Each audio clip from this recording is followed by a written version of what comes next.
बिस्मिल्लाहिर्रहमानिर्रहीम। अस्सलाम वालेकुम। IBS कंपनी का MPPT सोलर चार्ज कंट्रोलर जो कि 80 एम्पेयर और 145 वोल्ट का है, आज हम इसका रिव्यू करेंगे और इसके एम्पेयर भी हम चेक करेंगे, इसकी एफिशिएंसी हम चेक करेंगे, इसका सर्किट हम देखेंगे कि ये किस क्वालिटी का है। इस पे पहले भी मैं वीडियो बना चुका हूँ, इसकी टेस्टिंग मैं कर चुका हूँ, लेकिन वो वीडियो मैं इस वजह से अपलोड नहीं कर सका कि मेरे पास स्टॉक अवेलेबल नहीं था, क्योंकि इसका बहुत अच्छा रिज़ल्ट आ रहा था। इस वजह से मैंने इसकी वीडियो अपलोड नहीं की। अब ये रीज़नेबल प्राइस में अवेलेबल है और है भी LCD डिस्प्ले में, हाइब्रिड है, 80 एम्पेयर का है। तो आज हम इसकी रिव्यू करेंगे और इस पर कुछ चीज़ें भी चलाएंगे ताकि हमें इसके एम्पेयर का भी पता चल सके। तो अगर आप देखें तो इसका लुक भी बहुत ज़बरदस्त है, ठीक है। इसकी जो स्पेसिफ़िकेशन है वो भी मैं आपके साथ शेयर कर देता हूँ। अगर आप 12 वोल्ट सिस्टम पे इसको यूज़ करेंगे तो आप 16 वोल्ट से लेके 145 वोल्ट तक आप इसको PV दे सकते हैं। मैक्सिमम 1200 वाट तक सोलर पैनल्स आप इसके साथ लगा सकते हैं। अगर 24 वोल्ट सिस्टम है आपका तो आपने 32 वोल्ट से लेके 145 वोल्ट तक इसको PV देनी है और मैक्सिमम 2400 वाट तक आप इसके साथ सोलर पैनल्स लगा सकते हैं। इसमें सोलर रिवर्स पोलैरिटी प्रोटेक्शन है। चूँकि 145 वोल्ट हाई वोल्टेजेस होते हैं, तो जब भी आप इस पे काम करेंगे तो आपने एहतियात करनी है। चूँकि इसमें बटन नहीं होता, ये ऑटो सेंस करता है, तो आपने पहले बैटरी लगानी है, उसके बाद आपने सोलर पैनल्स लगाने हैं। ये कूलिंग फ़ैन है यहाँ पे, जो ऑटो पे ये स्टार्ट होगा जब भी ये हीट अप होगा, और शुरू में भी ये ऑन होता है।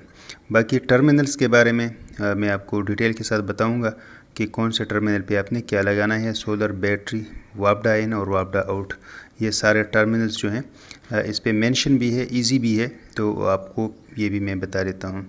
कुछ LEDs इसमें लगी हुई हैं जो कि इंडिकेशन के लिए यूज़ होती हैं। जब आपका कंट्रोलर ऑन होता है तो ये आपको दिखाएगा कि बैटरी कनेक्ट है, सोलर पैनल कनेक्ट है, और जो चार्जिंग हो रही है वो किस चीज़ से हो रही है। ये बटन जो हैं वो सेटिंग के लिए हैं, तो आप यहाँ से सेटिंग कर सकते हैं। जो अच्छी बात है वो सेटिंग वाली है कि आप अपने हिसाब से वोल्टेजेस की सेटिंग कर सकते हैं और हाइब्रिड की सेटिंग भी आप कर सकते हैं कि आपने कब वापटा पे शिफ्ट होना है और आपने कब वापस सोलर पैनल्स पे आना है। सर्किट का अगर आप देखें तो बहुत अच्छी क्वालिटी का ये लग रहा है। यहाँ से सोलर पैनल्स कनेक्ट होंगे, इधर से बैटरी कनेक्ट होगी, यहाँ से हमने वापडा को इन करना है और यहाँ से हमने UPS के लिए पॉइंट लेना है। ये जो रिले है ये हाइब्रिड के लिए यूज़ होगी। बाकी इसमें जो भी रिक्वायर्ड कैपेसिटर हैं या इंडक्टर्स हैं वो यूज़ हुए हैं। LCD डिस्प्ले के लिए ये सर्किट यूज़ हुआ है, और जो भी रिक्वायरमेंट होती है किसी भी सर्किट की, तो उस लिहाज से इसमें सारी चीज़ें लगी हुई हैं। अगर आप इसकी इफ़िटीज़ की बात करें तो ये बड़ी साइज़ में ये इफ़िटीज़ लगी हुई है। इस साइड पे जो लगी हुई हैं वो क्लियर नज़र नहीं आ रही। बहरहाल जो भी रिक्वायर्ड चीज़ें हैं वो सारी इसमें लगी हुई हैं। LCD डिस्प्ले के लिए रिबन केबल का इस्तेमाल किया गया है और साथ कनेक्टर भी यूज़ किया गया है। कुछ कंट्रोलर्स में ओपन वायर्स यूज़ होती हैं और सोल्डर की गई होती हैं, तो वो जब अपनी जगह से किसी की गलती की वजह से निकल जाती हैं, फिर पता नहीं चलता कि ये वायर कहाँ से उतरी हुई है। तो इसमें चूँकि रिबन केबल्स हैं तो ये कोई टेंशन नहीं है, आप इसको उतार भी सकते हैं और आप अपनी मर्ज़ी के साथ जब इसको बंद करेंगे तो आप लगा भी सकते हैं। अब हमने इसको ऑन कर दिया है। 12 वोल्ट का मैंने इसको कनेक्शन दिया हुआ है। IBS solar hybrid MPPT plus controller का इस पे आपको शो हो रहा है, ठीक है। और ये 145 वोल्ट का है, थोड़ी देर तक आपको शो हो जाएगा। Maximum PV 145 volt. बैटरी के वोल्टेज अभी 13.8 है। और अब यहाँ से आप सेटिंग में जा सकते हैं। आपने एंटर का बटन प्रेस रखना है, उसके बाद आपके पास सेटिंग आ जाती है कि बैटरी के वोल्टेजेस जब 11.8 या 11.9 पे पहुंचते हैं तो ये वापडा पे शिफ्ट होगा और बैटरी UPS के थ्रू वापडा से चार्ज होगी।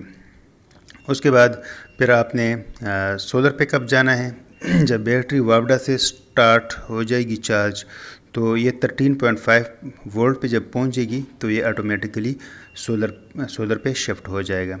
तो ये भी सेटिंग आपने अपने हिसाब से करनी है। ये कट ऑफ वोल्टेजेस हैं 14.2 है, और ये बल्क चार्ज कट ऑफ है ये 14.5 है। ये सारे वोल्टेजेस आप अपनी मर्ज़ी से चेंज कर सकते हैं। अगर आप इनको सेव करना चाहें तो अप वाला बटन प्रेस करेंगे, अगर नहीं सेव करना चाहते तो डाउन वाला बटन आप प्रेस कर लेंगे। हमने अप वाला बटन प्रेस करके इसकी सेटिंग को सेव कर लिया है और सक्सेसफुली सेव आ गया है। अब हम आते हैं इसकी एफिशिएंसी की तरफ। हमारे पास 480 वाट का ही एक पावर सप्लाई है जो कि 48 वोल्ट और 10 एम्पेयर की है। तो इसको हम कंसिडर कर लेते हैं कि ये हमारे पास एक सोलर पैनल है, 480 वाट का सोलर पैनल है कि जो 10 एम्पेयर और 48 वोल्ट हमें प्रोवाइड कर रहा है। इसकी आउटपुट हमने कंट्रोलर को दी हुई है और कंट्रोलर से फिर हमने वायर कनेक्ट की हुई है बैटरी के साथ। ये वाली वायर जो है 329 की है जो कि यहाँ पे इस्तेमाल नहीं करनी चाहिए और नहीं इससे कोई बेहतर रिज़ल्ट आ सकता है, लेकिन इसके बावजूद इससे बेहतर रिज़ल्ट आपको इंशाल्लाह मैं दिखाऊंगा। 329 की वायर की बजाय हमें यहाँ पे 10 mm की वायर यूज़ करनी चाहिए थी। बहरहाल नॉन अवेलेबिलिटी की वजह से मैं ये यूज़ कर रहा हूँ।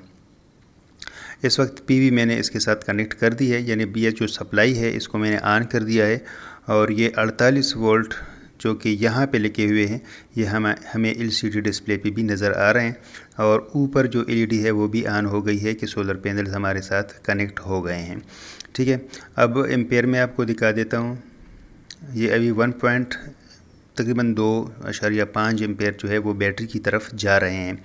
इस वक्त बैटरी चार्ज है तो इस वजह से बैटरी की तरफ कम एम्पेयर जा रहे हैं और ये कंट्रोलर की खूबी होती है कि जब बैटरी चार्ज हो तो वो उसको ज़्यादा एम्पेयर नहीं देता, उसको ओवर चार्ज नहीं करता, तो ये इसमें होना चाहिए। अब हमने इस इन्वर्टर के साथ इस्त्री लगानी है और फिर हम देखेंगे कि एम्पेयर कहाँ तक पहुँचते हैं।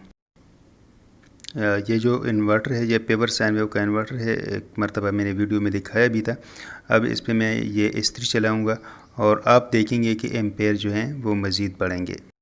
इस्त्री को मैंने ऑन कर दिया है और अब हम इसको ऑब्ज़र्व करेंगे कि एम्पेयर कहाँ तक जाते हैं। बैटरी के वोल्टेज 12 पे आ गए हैं। यहाँ पे 31.5, 29, 27 इस हिसाब से एम्पेयर आ रहे हैं। वायर चूँकि गर्म हो रही है इसमें रेजिस्टेंस भी ज़्यादा होती है, तो इसमें अगर 27 एम्पेयर आ रहे हैं तो ये एक बहुत अच्छा रिज़ल्ट है, क्योंकि इतनी बारीक वायर पे इस तरह के एम्पेयर आना ये भी एक अच्छी अलामत है कि इस कंट्रोलर में खूबी है और ये अच्छे एम्पेयर हमें प्रोवाइड कर रहा है। ठीक है, यहाँ से थोड़ा सा टर्मिनल के साथ भी ये रेड वाली वायर भी गर्म हो रही है। 27 एम्पेयर तक ये हमें दे रहा है, इसलिए इस वक्त ऑन है। और अगर हम इन्वर्टर पे देखें तो 960 वाट तक का लोड इस पर चल रहा है। बैटरी के वोल्टेज ये 10 बता रहा है। अगर हम इसकी एफिशिएंसी की बात करें तो इन बारीक वायर्स के साथ अगर ये हमें 29-30 एम्पेयर दे रहा है तो एक अच्छी एफिशिएंसी है।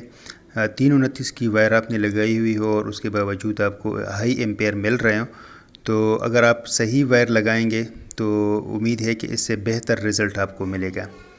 ठीक है, तो अब बैटरी जो है वो वापस चार्ज होने लगी है, इस्त्री ऑफ हो गई है, तो एम्पेयर भी कम होने लगे हैं और आहिस्ता आहिस्ता ये बैटरी को चार्ज कर लेंगे और जब बैटरी चार्ज हो जाएगी तो उस वक्त ये एम्पेयर जो है ना ये मिनिमम पे आ जाएंगे या ज़ीरो हो जाएंगे।